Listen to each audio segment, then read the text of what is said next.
Macau is showing why it is the gaming king, and after suffering through a sluggish 2008, analysts say negative growth is in the past. Darkest days in Macau are probably over, which was at the last quarter of 2008. So I think so far from 2009, every month has seen a sequential increase from one month to another. Macau is what's called a special administrative region of China, where in China it's illegal, gambling is the biggest driving force of Macau's economy. Last year, China made it harder for its citizens to enter the city, tightening visa restrictions after it discovered a few officials had gambled away their government budget. These restrictions drained Macau's gaming revenue, as casino operators saw nearly a quarter drop from October to December as compared with the previous year. But with the election of a new chief executive later this month, many are expecting Beijing to make his job easier by allowing more mainlanders to enter this gaming mecca. I think the expectation is that when the new chief executive comes in, then the Beijing or the Chinese government will provide certain gifts to Macau to make sure it's successful and to make it look like the chief executive is doing a good job. And part of that will be relaxation of the visa restrictions. But why did China impose the restrictions? Isabel Castro has been covering politics in Macau since 2001. She says the Chinese central government doesn't want Macau becoming rogue. What happened last year was that Beijing felt that Macau must be a bit controlled, because this was going bigger and bigger and bigger, and gambling was assuming a huge proportion, and somehow the restrictions of visas have to do with that. About half of all visitors to Macau last year were Chinese mainlanders.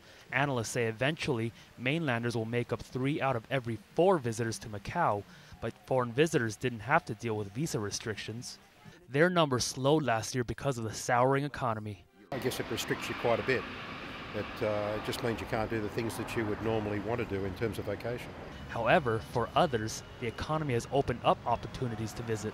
Well, because we're students and our jobs aren't so affected by the economy, it's probably better for our travel plans because things are cheaper. Macau is expecting a much better outlook this year than Las Vegas, and is prompting American gaming companies to sell off assets here for some much needed cash to help out back home.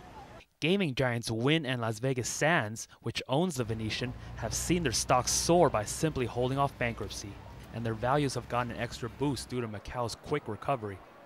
But they're not out of the woods yet. Construction projects have stopped in Macau due to lack of funding, so in order to boost funds, these companies will put up an initial public offering, essentially selling shares of the company that may bring in billions of dollars.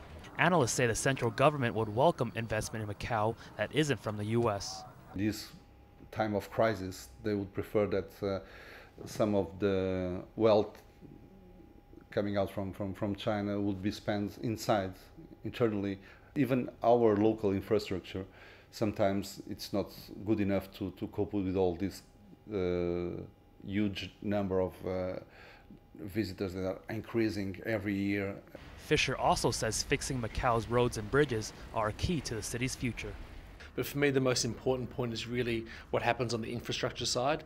Now, the infrastructure projects in Macau slowed down significantly over the last 2 years since the corruption case with the lands minister. And I'm hoping with the new government, we'll start to see an acceleration of those infrastructure projects. All in the hope of building on their momentum. Kevin Liu reporting.